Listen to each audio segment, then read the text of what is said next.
അപ്പോൾ ഈ കോളേജിൽ തേർഡ് സെമസ്റ്ററിൽ അവിടെ നിന്ന് തൊട്ടിട്ടാണ് ഞാൻ എടുത്തൊരു ഡിസിഷനാണ് ഞാൻ ഏറ്റവും കൂടുതൽ ഇൻവെസ്റ്റ് ചെയ്യാനായിട്ട് പോകുന്നത് എൻ്റെ ഈ like what I need to be eventually അതിന് വേണ്ടിയിട്ടായിട്ടുള്ള സ്കിൽസ് ഡെവലപ്പ് ചെയ്യുക എന്നുള്ളതാണ്. അപ്പം ഞാൻ മനസ്സിലാക്കിയൊരു സാധനമാണ്. ഞാൻ അന്നേരം ഫോളോ ചെയ്തിട്ടുണ്ടായിരുന്ന ഒരുപാട് ആൾക്കാരുണ്ട്, ഞാൻ എൻ്റെ മെന്റേഴ്സ് ആയിട്ട് കണ്ടിരുന്ന ഒരുപാട് ആൾക്കാരുണ്ട്. അവരിലൊക്കെ ഞാൻ കണ്ടൊരു സ്കില്ലാണ് കമ്മ്യൂണിക്കേഷൻ. മെന്റേഴ്സ് എന്ന് പറയുമ്പോൾ ആരാണ്? ഇപ്പോൾ ഫോർ എക്സാമ്പിൾ പറയുകയാണെങ്കിൽ എനിക്ക് ആ സമയത്ത് ജയ് ഷെട്ടി ഭയങ്കര ഇഷ്ടമായിരുന്നു. ആ സമയത്ത് ഇപ്പോൾ ടിം ഫെറിസ് എനിക്ക് ഭയങ്കര ഇഷ്ടമായിരുന്നു. അതേപോലെ അബ്ദുൽ കലാം എനിക്ക് ഭയങ്കര ഇഷ്ടമായിരുന്നു. അങ്ങനെ പിന്നെ അതല്ലാതെ എൻ്റെ ഉപ്പ എനിക്ക് ഭയങ്കര ഇഷ്ടമുള്ളൊരു ലൈക്ക് കുറെ നോക്കിക്കണ്ടുണ്ടായിരുന്ന ഒരു ഇതായിരുന്നു. അപ്പോൾ ഇവരിലൊക്കെ ഞാൻ കണ്ടൊരു സാധനം വെച്ചാൽ ഇവരൊക്കെ ആൾക്കാരുടെ അടുത്ത് ഭയങ്കര like they know how to manage people. അത് കോൺവെർസേഷനിലായിക്കോട്ടെ ഒരു പ്രശ്നം വന്നാൽ എങ്ങനെ സോൾവ് ചെയ്യാന്നുള്ളത് അറിയാം. മാത്രമല്ല ഇവരൊക്കെ പ്രോംപ്റ്റ് ചെയ്യുന്നതും they know how to like convince someone audience അറിയാം. സോ ആ സംഭവം പഠിക്കണം എന്നുള്ളതായി. പിന്നെ I invested myself on that. So ഇത്ര നേരത്തെ അതൊക്കെ മനസ്സിലാക്കുക പറഞ്ഞു കഴിഞ്ഞാൽ എനിക്ക് ചിന്തിക്കാൻ കഴിയില്ല. ഞാൻ ഐ തിങ്ക് അതിന്റെ ജേർണി സ്റ്റാർട്ട് ചെയ്യണത് പോഡ്കാസ്റ്റ് എന്നാണ്. ലൈക്ക് ഞാൻ മുന്നേ ചെറുപ്പത്തിലെ പാട്ട് കേൾക്കാൻ അത്ര ഇഷ്ടപ്പെടുന്ന ആളല്ല. ഇപ്പോഴും അങ്ങനല്ല. പാട്ട് like I am not into songs. ഇപ്പൊ മുന്നേ ഇവൻ ഫ്രീ ടൈം ആണെന്നുണ്ടെങ്കിലും ഇപ്പൊ ജിമ്മിലാണെന്നുണ്ടെങ്കിലും റണ്ണിലാണെന്നുണ്ടെങ്കിലും ഒക്കെ I think I remember 12th ഒക്കെ തൊട്ടിട്ട് തന്നെ ഞാൻ പോഡ്കാസ്റ്റ് കേൾക്കുന്നുണ്ട്. ആ സമയത്ത് ഞാൻ 12th പഠിക്കുന്ന സമയത്ത് തന്നെ. ആൻഡ് അത് ഉണ്ടാക്കിയ കുറെ റെവല്യൂഷൻ. പോഡ്കാസ്റ്റ് എന്ന് പറയുമ്പോൾ കുറച്ചും കൂടി സ്പെസിഫിക് ആയിട്ട് പറയാം, എന്താണ് കേൾക്കുന്നത്? സ്പെസിഫിക്കലി പറയുകയാണെന്നുണ്ടെങ്കിൽ ആ സമയത്ത് ഓൺ പേർപ്പസ് കേൾക്കും, ഒരുപാട് കേൾക്കുമായിരുന്നു. പിന്നെ അവിടുന്ന് ഇങ്ങനെ ഇന്നാളെ പോഡ്കാസ്റ്റിനപ്പുറത്തേക്കായിട്ട് ഞാൻ ഇൻട്രസ്റ്റഡ് ആയിട്ടുള്ള ഒരുപാട് ടോപ്പിക്സ് ഉണ്ടാവും. അപ്പൊ അതൊക്കെ ഞാൻ ഇങ്ങനെ എക്സ്പ്ലോർ ചെയ്തുകൊണ്ടേ ഇരിക്കും. ഇപ്പം ജോർദൻ പീറ്റേഴ്സൺ ഇപ്പം ഭയങ്കര ട്രെൻഡിങ് ആണ്. ഈ ജോർദൻ പീറ്റേഴ്സണൊക്കെ ആ സമയത്ത് ഞാൻ ലെക്ചേഴ്സ് ഒക്കെ കേട്ടിട്ടുണ്ട്. അതുപോലെ തന്നെ നമ്മുടെ ജോർദൻ പീറ്റേഴ്സൺ എന്താണ് ചെയ്യുന്നത്? അയാൾ ഒരു സ്പീക്കറാണ്. I think psychologist, like doctor ഇതൊക്കെയാണ്.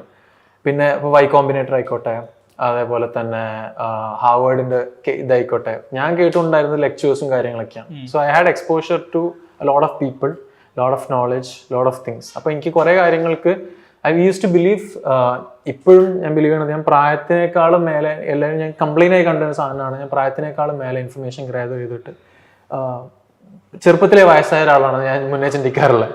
അല്ല, പക്ഷെ എനിക്ക് മനസ്സിലാകാത്ത ഒരു കാര്യം, എങ്ങനെയാണ് അങ്ങനെ ഒരു ക്വാളിറ്റി വരുന്നത്? എനിക്ക് ഇങ്ങനെ പോഡ്കാസ്റ്റുകൾ കേൾക്കണം, ആൾക്കാരെ കുറിച്ച് അറിയണം, ആ ഒരു ക്വാളിറ്റി എവിടെ നിന്നായിരിക്കും വന്നത്? എന്നെ വളർത്തിയ രീതിയായിരിക്കും കേട്ടോ. ഞാൻ ചിന്തിച്ച അതിനൊരു സാധനം കണ്ടെത്തിയെന്ന് വെച്ചാൽ, അപ്പം എൻ്റെ ഉപ്പ ഉമ്മ ഒന്നും ഇന്നേ വരെ എൻ്റെ ഒരു പേഴ്സണൽ കാര്യത്തിൽ ഇടപെട്ടിട്ടില്ല. പലപ്പോഴും ഞാനിങ്ങനെ ആഗ്രഹിക്കുന്നത് അവരെന്തെങ്കിലും ഒരു സാധനം പറഞ്ഞിട്ടുണ്ടായിരുന്നെങ്കിലും, കാരണം നമ്മളെപ്പോഴും പറയും ഫ്രീഡം എന്നൊക്കെ പറഞ്ഞു, കാര്യം ഒന്നും ഇടപെടുന്നില്ല, അല്ലെങ്കിൽ ഇഷ്ടപ്പെടുന്ന കാര്യം. പക്ഷെ sometimes you need someone to say okay ഇത് ഇങ്ങനെ ചെയ്തു നോക്കുക, അല്ലെങ്കിൽ ഇത് വേണ്ട ഇത് വേണം എന്നൊക്കെ പറയുന്നതിലൊക്കെ. അപ്പോൾ ചെറുപ്പത്തിലെ നിനക്കറിയാലോ നീ ചെയ്തു എന്ന് പറഞ്ഞിട്ടാണ് എന്നെ വളർത്തിയിട്ടുണ്ടായിരുന്നത്. മാത്രമല്ല ഞാനും അതേപോലെ ഇൻഡിപെൻഡന്റ് ആണ്. അപ്പൊ എനിക്ക് ഇപ്പോൾ എക്സ്റ്റെന്റ് പറയുകയാണെന്നുണ്ടെങ്കിൽ ഇപ്പോൾ പോക്കറ്റ് മണി ആയിട്ട് പോലും ഉപ്പാരുടെ അടുത്തുനിന്ന് ഒരു പൈസ വാങ്ങിക്കാന്ന് എനിക്ക് ഇഷ്ടമില്ലാത്ത കാര്യം.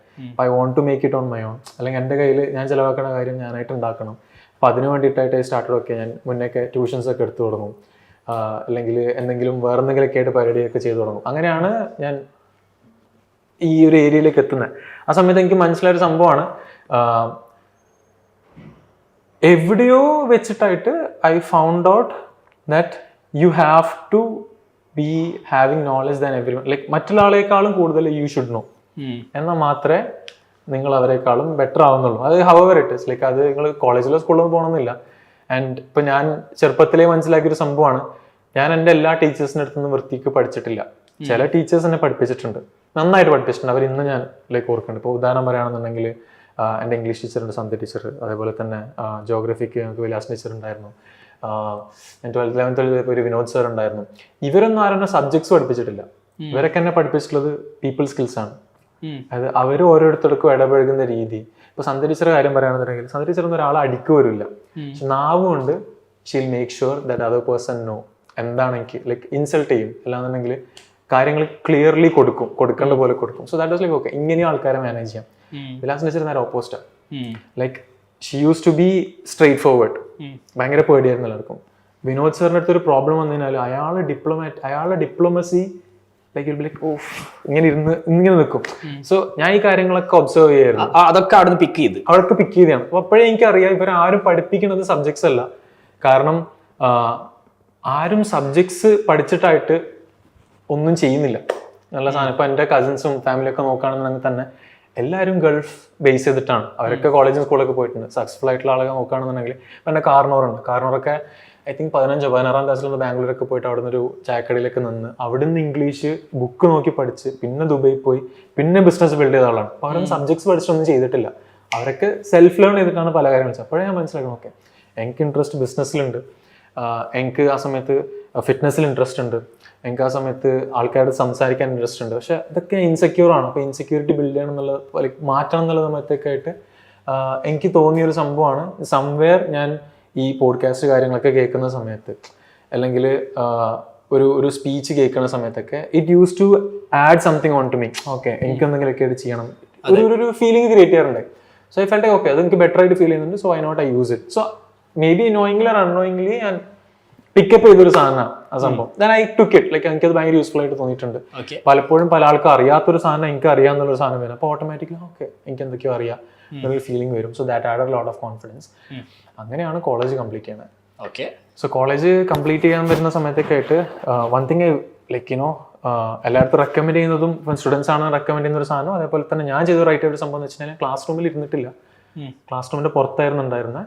And that to around people. ഞാൻ ആരൊക്കെ കാണാൻ പറ്റുമോ, ആരടുത്തൊക്കെ സംസാരിക്കാൻ പറ്റുമോ, ആരടുത്തൊക്കെ ഇടപഴകാൻ പറ്റുമോ, അതിലൊക്കെ ചെയ്തിട്ടുണ്ട്. ഈവൻ ഞാൻ ഫാഷൻ ഷോസിൽ പോലും ഓർഗനൈസ് ചെയ്യാനായിട്ടും ടീമിന്റെ ബാക്കിലൊക്കെ ആയിട്ട് പോയിട്ടുണ്ട്. പാസ്സായി. അത് attendance thankful to all the HODs എന്നാണെങ്കിൽ പറയാം. ഒരു സെമസ്റ്ററിൽ പോലും 50% മേലെ അറ്റൻഡൻസ് ഉണ്ടായിട്ടില്ല എനിക്ക്. പക്ഷെ എല്ലാ പ്രാവശ്യം അവർ പറയും ഡീറ്റെയിൻ എന്നുള്ളത്. പക്ഷെ സംഭവം കയറ്റി വിട്ട് എന്നാണെങ്കിൽ പറയാം. കുറെ പ്രാവശ്യം അധികം പ്രശ്നങ്ങളൊന്നും അവർക്ക് വലിയ തലവേദന ഒന്നും ഉണ്ടാക്കിയിട്ടില്ല. ഇല്ല. ഇപ്പം ഉദാഹരണം പറയുകയാണെന്നുണ്ടെങ്കിൽ എല്ലാവരും വെക്കേഷൻ നാട്ടിലേക്ക് വരുമ്പോൾ ഞാൻ അറ്റൻഡൻസിന് വേണ്ടിയിട്ട് ഞാനും കുറച്ച് ആൾക്കാർ അവിടെ കോളേജിലുണ്ടാവും. അപ്പൊ ഞങ്ങൾക്ക് വെക്കേഷൻ ഇല്ല, കാരണം ആ സമയത്താണ് നമ്മൾ പ്രൊജക്ട്സും കാര്യങ്ങളൊക്കെ ചെയ്യണം. സോ അങ്ങനെ എഞ്ചിനീയറിംഗ് കംപ്ലീറ്റ് ചെയ്തതാണ്.